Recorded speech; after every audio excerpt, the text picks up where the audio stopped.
श्री राधा कृष्णाभ्यां नमः। श्री गुरुचरणकमलेभ्यो नमः। स्थाने ऋषिकेश तव प्रकीर्त्या जगत्प्रहस्यत्यनुरज्यते च रक्षांसि भीतानि दिशो द्रवन्ति सर्वे नमस्यन्ति च सिद्धसङ्घा कस्माच्च तेनान्नमेरन्महात्मन् गरीयसे ब्रह्मणोऽप्यादिकर्त्रे अनन्तदेवेश जगन्निवास त्वमक्षरं सत्तत्परं यत् त्वमादिदेवः पुरुषः पुराणस्त्वमस्य विश्वस्य परं निधानं वेत्तासि वेद्यं च परं च धाम त्वया ततं विश्वमनन्तरूप वायुर्यमोऽग्निर्वरुणः शशाङ्कः प्रजापतिस्त्वं प्रपितामहश्च नमो नमस्तेऽस्तु सहस्रकृत्वा पुनश्च भूयोऽपि नमो नमस्ते नमः पुरस्तादत्पृष्ठतस्ते नमोऽस्तु ते सर्वत एव सर्व अनन्तवीर्यामितविक्रमस्त्वं सर्वं समाप्नोषि ततोऽसि सर्वः सखेति मत्वा प्रसवं यदुक्तं हे कृष्ण हे यादव हे सखेति अजानता महिमानं तवेदं मया प्रमादात् प्रणयेन वापि यच्चावहासार्थमसत्कृतोऽसि विहारशय्यासनभोजनेषु एकत्वाप्यच्युतत्समक्षं तत्क्षामये त्वामहमप्रमेयं पितासि लोकस्य चराचरस्य त्वमस्य पूज्यश्च गुरुर्गरीयान् नात्वत्समोऽस्त्यभिधिकुतोऽन्यो लोकत्रयप्यप्रतिमप्रभाव तस्मात् प्रणम्य प्रणिधाय कायं प्रसादये त्वामहमीशमीड्यं पितेव पुत्रस्य सखेव सख्यो प्रियः प्रियायार्हसि देव सोढुम् अदृष्टपूर्वं हृष्टोऽस्मि दृष्ट्वा भयेन च प्रव्यथितं मनो मे तदेव मे दर्शय देवरूप प्रसीद देवेश जगन्निवास प्रसीद देवेश जगन्निवास।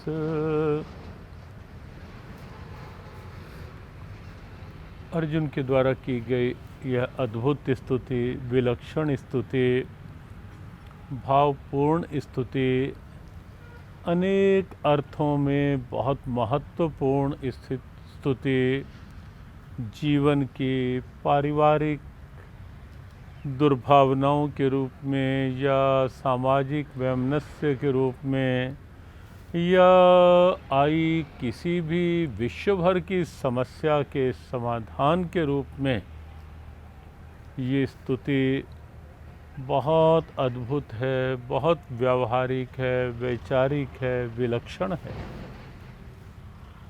सब कुछ अर्जुन ने इस स्तुति के रूप में अपने शब्दों में भावों के द्वारा उड़ेला, विनम्रता पूर्वक प्रणाम किया, भगवान की भगवत्ता को स्वीकारा, उनके नाम कीर्तन के प्रभाव को स्वीकारा। सकारात्मकता प्रभु के नाम से आती है, नकारात्मक चिंतन, नेगेटिव थिंकिंग, नेगेटिव फोर्सेस का प्रभाव कमज़ोर पड़ता है जब प्रभु का नाम कीर्तन होता है। ऐसा अर्जुन ने अपना भाव प्रकट किया और फिर प्रभु को चारों ओर सर्वत्र व्याप्त मान करके नमस्कार किया, नमस्कार आगे व पीछे से भी सब ओर से है नमस्कार ही। प्रभु को सृष्टि में और सारी सृष्टि को प्रभु में स्वीकारा। अब देखें एक ही स्तुति में क्या क्या नहीं अर्जुन ने वर्णन कर दिया। प्रभु को अनंत शक्ति संपन्न माना और भगवान के साथ अपना संबंध, अपने सानिध्य, अपनी निकटता, अपनी आत्मीयता, अपनापन प्रकट किया। सोते जगते, उठते बैठते, खाते पीते हर समय भगवान का सानिध्य प्राप्त है। और यही नहीं, अर्जुन ने अपनी हुई त्रुटियों की क्षमा याचना की भगवान से, अपनी भूलों को क्षमा करवाने का भी निवेदन किया, अर्थात अपनी कमियों को भी स्वीकारा अर्जुन ने भगवान के सामने, उनकी क्षमा याचना भी कर ली। और क्षमा याचना करते करते विनम्रता पूर्वक प्रणाम, और प्रणाम करते करते साथ ही साथ एक अद्भुत संकेत कर दिया कि पारिवारिक सद्भावनाओं का सूत्र दे दिया कि जैसे पिता पुत्र के लाडलेपन में किए गए अपराधों को क्षमा करता है, जैसे मित्र अपने मित्र के घनिष्ठतावश किए गई भूलों को क्षमा कर देता है, या जैसे पति पत्नी की प्रमादवश की गई भूलों को क्षमा कर देता है, अर्थात क्षमा कर भी देना चाहिए। और ऐसे ही प्रभु आप भी अगर मेरी कोई भूल हुई है उसे क्षमा कर दें। तो अब देखें हर बात अर्जुन ने स्वीकार भी कर ली, जहाँ कमियाँ स्वीकार करने की बात आई स्वीकार कर ली, जहाँ प्रभु की महत्ता सत्ता भगवत्ता स्वीकार करने की बात आई वो कर ली, सब कुछ एक स्तुति में। और फिर ये कह कर के कि यह जो रूप आपका है, ये मैंने आपका रूप पहले कभी नहीं देखा, इतना विकराल, इतना भयावह, इतना डरावना। मन बहुत व्यथित है, चिंतित है, भयभीत है, आप मुझ पर प्रसन्न हो जाओ। मानो अर्जुन ने वर्तमान समय की नब्ज़ को देखते हुए कि एक समय ऐसा या कई बार समय ऐसा आता है जब मनुष्य भगवान की ऐसी ऐसी लीलाएं देखकर, और ऐसे कई समय आए, कभी हम देखते हैं विश्व में कहीं सुनामी आ गई, लोग कांप गए, भयभीत हो गए और सहमे हुए से देखते रह गए कि ये कैसी लीला। कभी किसी तरह का तूफ़ान, कभी किसी तरह के तूफ़ान कितने देशों में आए, कभी समुद्री तूफ़ान, कभी वायवी तूफ़ान, कभी कौन सा शब्द, कभी कौन सा शब्द, कितने तूफ़ान विश्व में आए और एकदम हिला गए। कई तरह के भूकंप विश्व में आए और एकदम हज़ारों हज़ारों लोगों को अपने में समेट लिया, वो सब भी। लेकिन आजकल जो हुआ हो रहा है, ये एक अदृश्य सा शत्रु कहें, कोई भी शब्द लगाएं, एक अदृश्य सी शक्ति, कोरोना वायरस। पहले तो ऐसा होता रहा, कोई तूफ़ान किसी एक देश में आया, कोई भूकंप किसी एक देश में आया, कोई सुनामी किसी एक देश में आई और आसपास के 2-3-4 देशों तक उसका प्रभाव बना। लेकिन ये कोरोना वायरस देखते देखते धीरे धीरे ही नहीं, बड़ी तेज़ी से इसने तो पूरे विश्व में, कोई समुद्र में टापू हैं वहाँ तक अपनी पैठ बना ली, कोई किसी कोने में विश्व का कोई देश, सब जगह पहुँच गया कोरोना। और एकदम पूरा विश्व कोरोना वायरस की चपेट में, लपेट में मानो समेट लिया इस अदृश्य बीमारी ने। और स्थिति ऐसी हो गई कि सब कोई कहीं ना कहीं सहमने लगे, डरने लगे, मन व्यथित होने लगे और विश्व की बड़ी बड़ी महाशक्तियाँ बिल्कुल असहाय सी होकर के रह गई। तो अर्जुन ने तब कहा, अदृष्ट पूर्वम हृष्टोस्मि दृष्टवा, ये स्तुति का अंतिम भाव। और साथ ही ये भी कि भयन च प्रव्यथितम, मनों में भय और व्यथा मन के अंदर उत्पन्न हो रही है, क्योंकि कभी देखा ना रूप ये आपका। तो तब अर्जुन ने कहा, आज हजारों नहीं, लाखों नहीं, करोड़ों करोड़ों लोगों की जुबान पर एक ही शब्द है कि ऐसा पहले हमने कभी नहीं देखा। और भगवान से स्तुति अर्जुन ने की, ये कहा कि हे देवेश प्रसन्न हो जाइए, प्रसीद देवेश जगन निवास, उसी स्तुति का अंग। और फिर प्रार्थना की भाव चतुराई की कि मुझे अपना चतुर्भुजी नारायण रूप दिखला दो प्रभु। और अब भगवान श्री भगवानुवाच प्रारंभ हुआ 11वें अध्याय के 47वें श्लोक में। और श्री भगवान क्या कहते हैं, मया प्रसन्नेन तवार्जुनेदम रूपम परम दर्शितम आत्मयोगात। हे अर्जुन, अब तुझ पर प्रसन्न हो कर के मैं तुझे अपनी क्षमता से, अपनी सामर्थ्य से मैं तुझे वह चतुर्भुजी रूप दिखाता हूँ। तेनैव रूपेण चतुर्भुजेन। अर्जुन ने संकेत किया था। भगवान कहते हैं, मैं प्रसन्नेन तव अर्जुनेदम रूपम परम दर्शितम आत्मयोगात। मैं तुझे वह दिव्य रूप अब दिखाता हूँ। भगवान ने अर्जुन पर प्रसन्नता प्रकट की। यहाँ शब्द भी आप देखें, अर्जुन ने कहा, प्रसीद देवेश जगन निवास, हे प्रभु आप मुझ पर प्रसन्न हो जाओ। और यहाँ भगवान ने कहा, मया प्रसन्नेन तवार्जुनेदम रूपम परम दर्शितम आत्मयोगात तेजोमयम विश्वमनंत माध्यम जन्मे त्वदन्येन न दृष्टपूर्वम।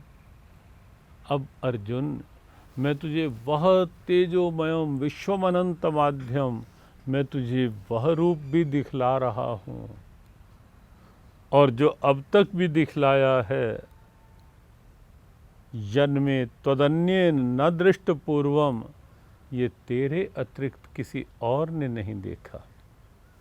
यहाँ 2-3 शब्दों पर हम थोड़ा विचार कर लेते हैं। एक तो भगवान की प्रसन्नता,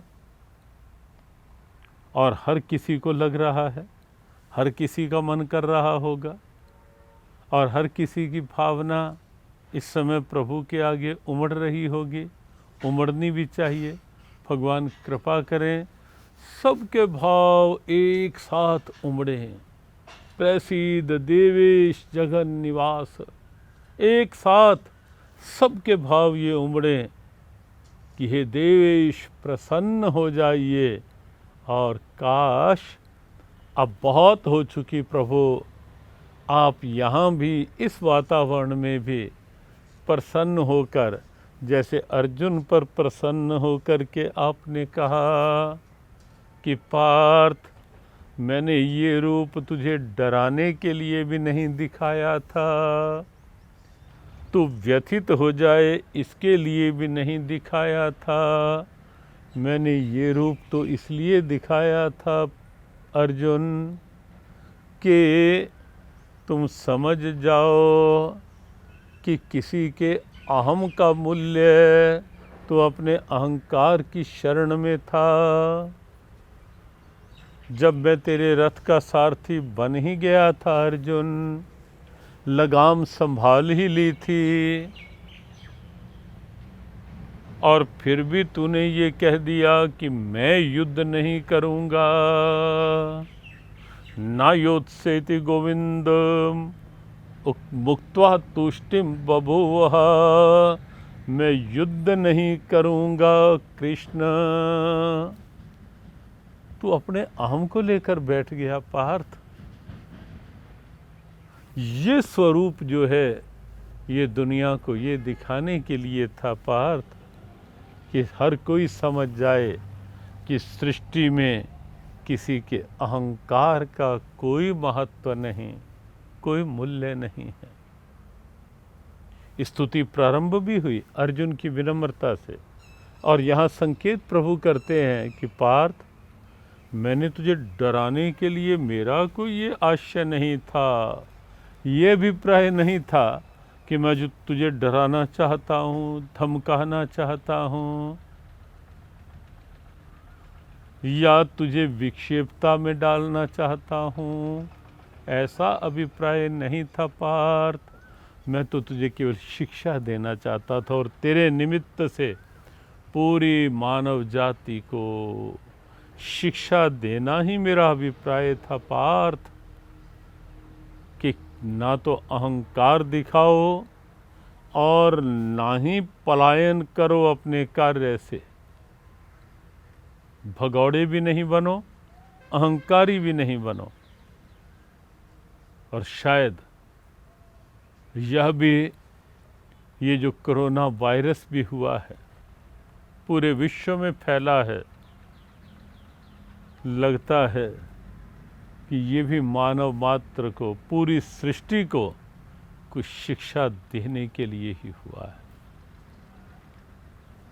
केवल डराने के लिए नहीं, केवल अपनी भगवत्ता दिखाने के लिए नहीं। भगवान की भगवत्ता तो स्वयं सिद्ध है, स्वतः सिद्ध है ही, दिखाने के लिए नहीं। ये शिक्षा देने के लिए कि ऐ मानव, अहंकारी ना बन, तू ये ना सोच कि मैं ही सब कुछ हूँ, मेरे आगे और कोई नहीं, और कुछ नहीं।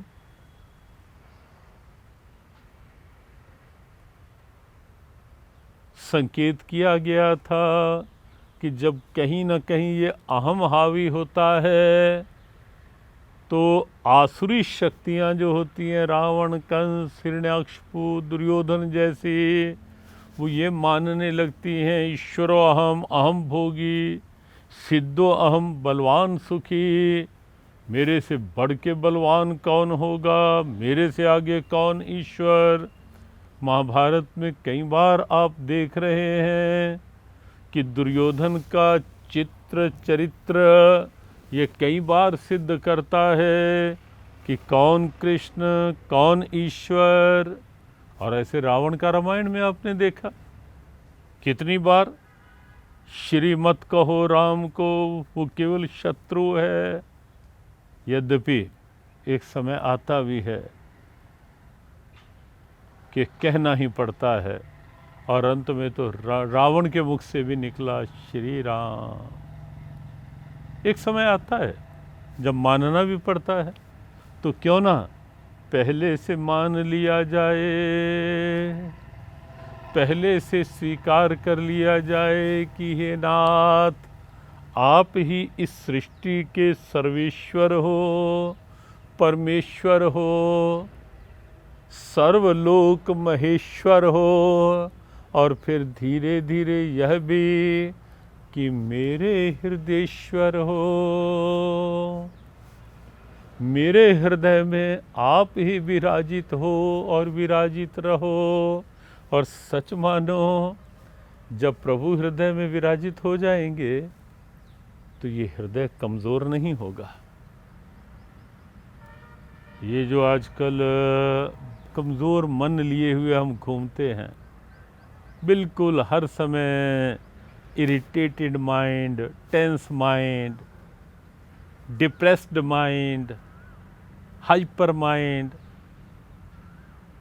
हर समय कुछ ना कुछ मन के अंदर ऐसी स्थिति लेकर के संसार में जो हम घूम, वो इसीलिए कि हृदय के आसन पर प्रभु को विराजित कभी नहीं किया होगा, कभी नहीं माना होगा कि प्रभु आप मेरे हृदयेश्वर हो, आओ।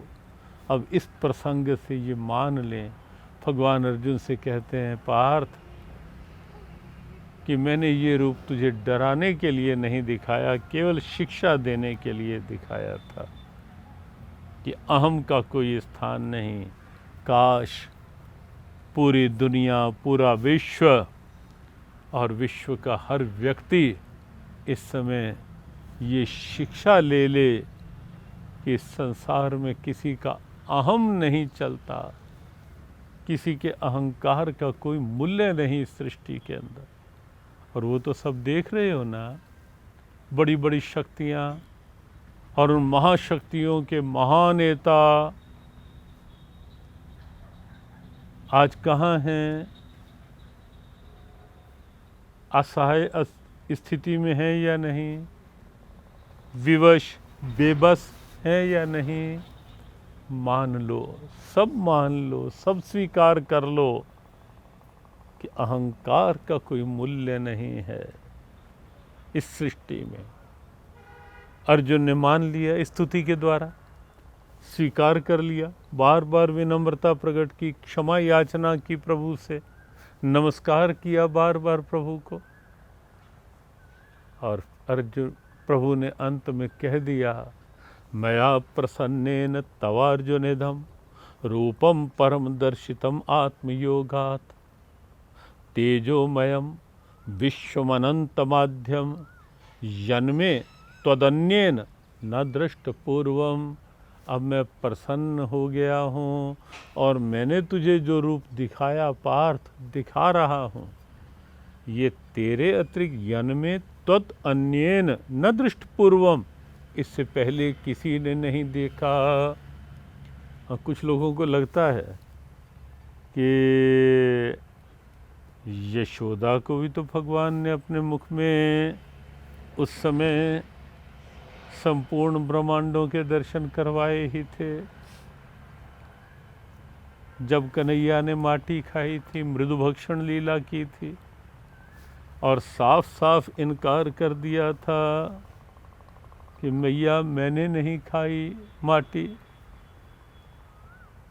और जब सब ग्वाल बाल दाऊ ने भी, बलदाऊ ने भी कह दिया माटी तो खाई है, कहा अब बोल।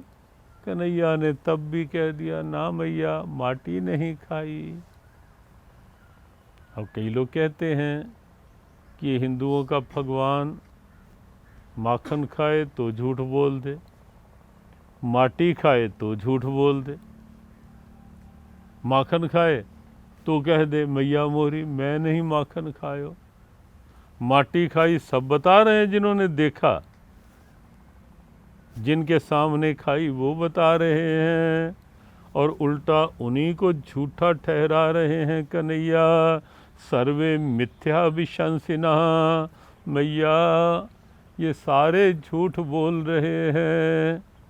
माखन जब खाया कन्हैया ने, गोपियाँ शिकायत लेकर आती तो गोपियों को ही झूठा सिद्ध करके वापस भेज देते।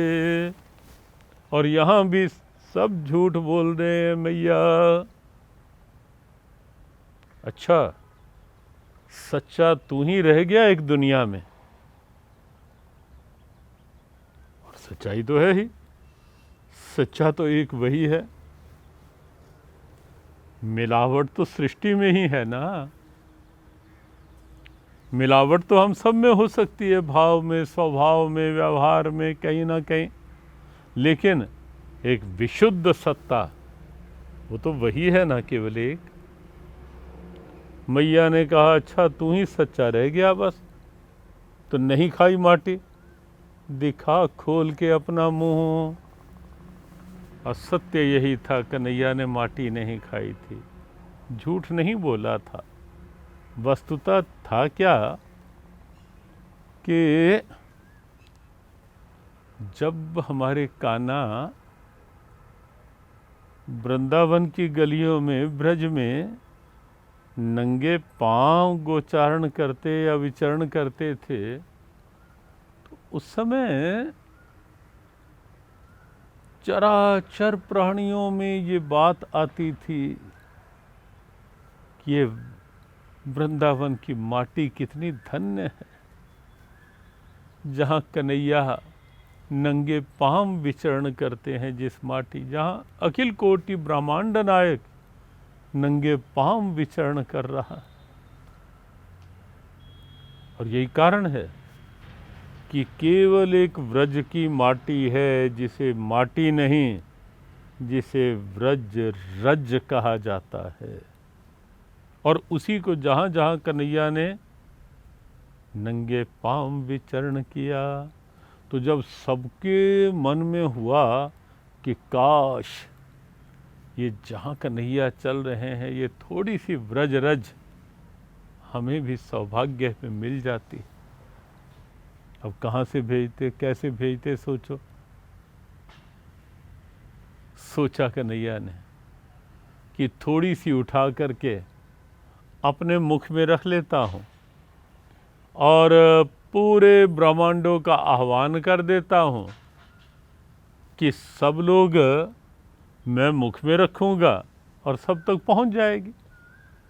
द्रौपदी की पुकार पर एक पत्ती छोटी सी मुख में रख करके दुर्वासा और उनके 10,000 शिष्यों को तृप्त करने वाले हैं ये कृष्ण।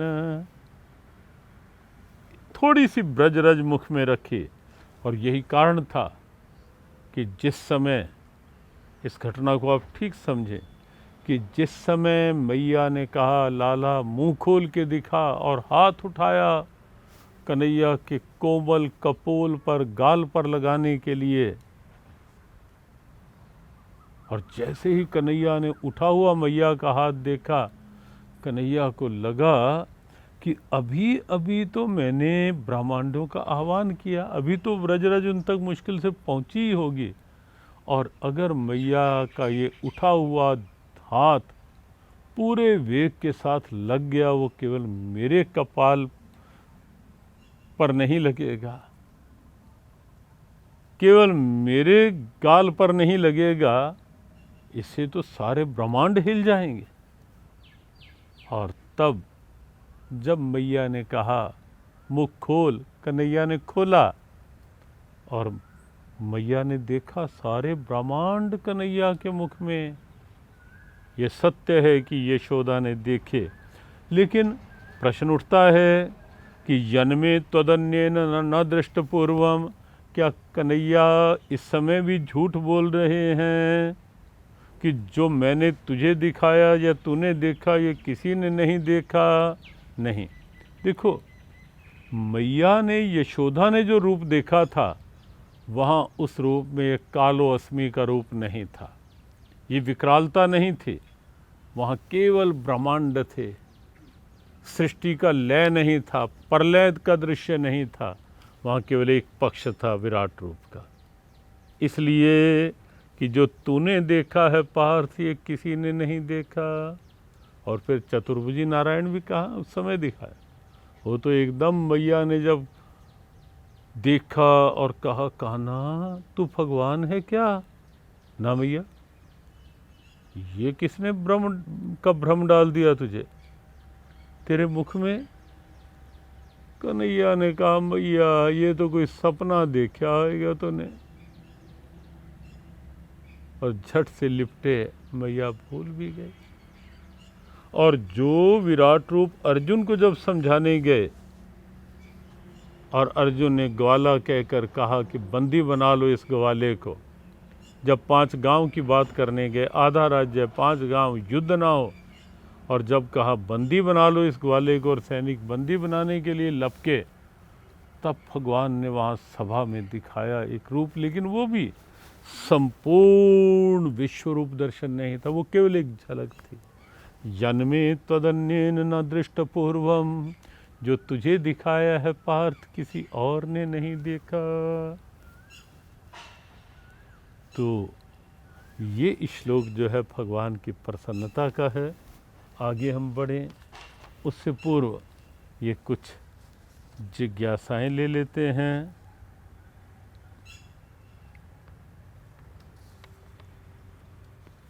कठिन क्या है, ये सतीश कालड़ा पूछ रहे हैं।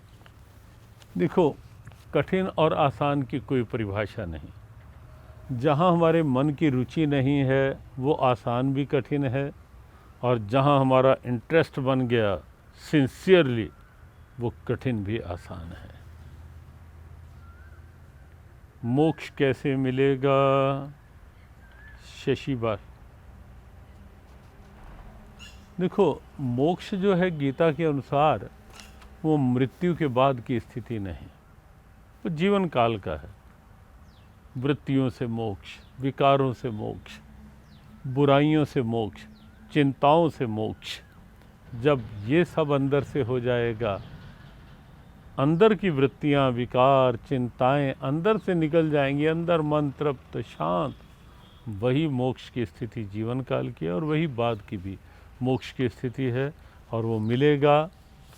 मंत्र जाप करें, निष्काम भाव से सारे कर्म करें, और ध्यान भाव। गुरु मंत्र व मंत्र जाप में क्या फ़र्क है? ये सुनीता नरूला।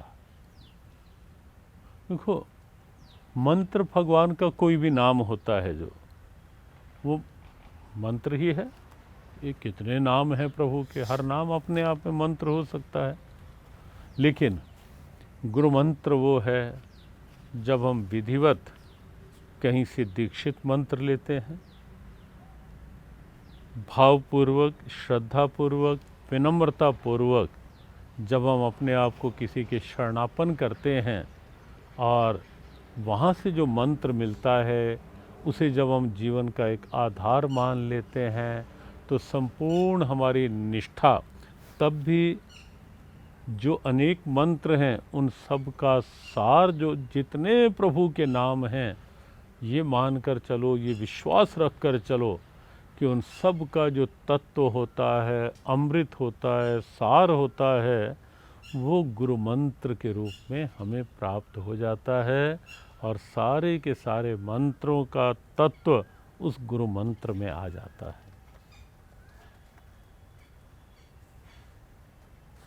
वैशाली चौथे अध्याय के 10वें श्लोक में, वीतराग भय क्रोधा मन्मया माम उपाश्रिता पूतः ज्ञान तपसा। ज्ञान तपसा की बात पूछिए, ज्ञान रूपी तप क्या है? देखो, ज्ञान है विवेक, उचित अनुचित की पहचान, ये ज्ञान है। और जब उस मार्ग पर चलने के लिए हम दृढ़ निश्चय कर लेते हैं कि उचित अनुचित की पहचान करके उचित मार्ग पर, जड़ चेतन की पहचान करके चैतन्यता में रहना, चैतन्यता की अनुभूति, और उसके नाम अनेक हो सकते हैं, जो भी जहाँ भी निष्ठा हो, लेकिन जब हम उस पर चलते हुए मार्ग में आए कष्टों को सहन करके भी अपना निश्चय कमज़ोर नहीं होते करते, तो वो ज्ञान रूपी तप बन जाता है। वैशाली की ये जिज्ञासा है शिरडी से, ध्यान किसका करें, निर्गुण का या सगुण का? वो जहाँ जैसी आपकी भावना हो, दोनों का सार तत्व एक ही है। निर्गुण हो या सगुण हो, निर्गुण ही सगुण रूप में अवतार लेकर आता है, और सगुण ही कहीं न कहीं फिर सगुण का ध्यान, जब तन्मयता, एकाग्रता होती है, तो निर्गुण में प्रवेश कर जाता है। ये ब्रजेंद्र सिंह हैं। क्या मंत्र जब चलते फिरते भी कर सकते हैं या केवल भगवान नाम? मंत्र जाप आप कभी भी कर सकते हैं, वाचिक, मौखिक, मानसिक उच्चारण में या मन से किसी भी टाइम चल रहा है, कोई उसमें बाधा नहीं है। चलते फिरते करो, मन में करो, हल्का हल्का यदि अंदर अंदर वाणी में से भी हो रहा है तो आप करते रहें। हाँ, बताया इसलिए नहीं जाता, गुरु मंत्र बताने पर निष्ठा कम ना हो, या कोई ये कि ये नहीं करो ये करो, इसलिए होता है कि अपना विश्वास उसके प्रति बना रहे। वहाँ तक नहीं तो कर सकते हैं आप। भगवान ने अर्जुन को गीता में अपना इष्ट माना है। ये कैसे और क्यों? 18वें अध्याय के 64वें श्लोक में भगवान ने कहा है, सर्वगुह्यतमं भूया शृणु में परमं वचा इष्टोऽसि में दृढ़मिति ततो वक्ष्यामि ते हितम। ये अशोक बजाज की जिज्ञासा है। देखो, प्रेम का जो स्वरूप होता है, पहले भक्त भगवान को अपना इष्ट मानता है, लेकिन जब प्रेम रम जाता है, प्रेम पराकाष्ठा को पहुंच जाता है, तो वहाँ भगवान भरत सरिस को लेकिन ये बड़ी दुर्लभ दिव्य अवस्था है, सामान्य स्थिति नहीं है ये। भरत सरिस को राम स्नेही जग जपे राम राम जपे जेहि, कबीरा मन निर्मल भया जैसे गंगा नीर, पाछे पाछे हरि फिरें कहत कबीर कबीर। ये एक बहुत दुर्लभ स्थिति है। लगे रहें अपने अपने भाव के साथ। आगे की बात कल से करेंगे। आज इतना ही। भाव बनाए रखें। अगले श्लोकों को हम लेंगे, लेकिन साथ साथ कल से प्रयास रहेगा कि भक्तमाल में से महापुरुषों के जीवन चरित्र में से गीता जी के श्लोकों के साथ ही किसी एक महापुरुष की रोज़ चर्चा कि उनका जीवन क्या है, प्रेरणा हम क्या ले सकते हैं। तो कल से भक्तों का चरित्र गीता जी के श्लोकों के साथ नित्य प्रति एक एक भाव। आज इतना ही। शुभमस्तु, कल्याणमस्तु। जय श्री कृष्ण।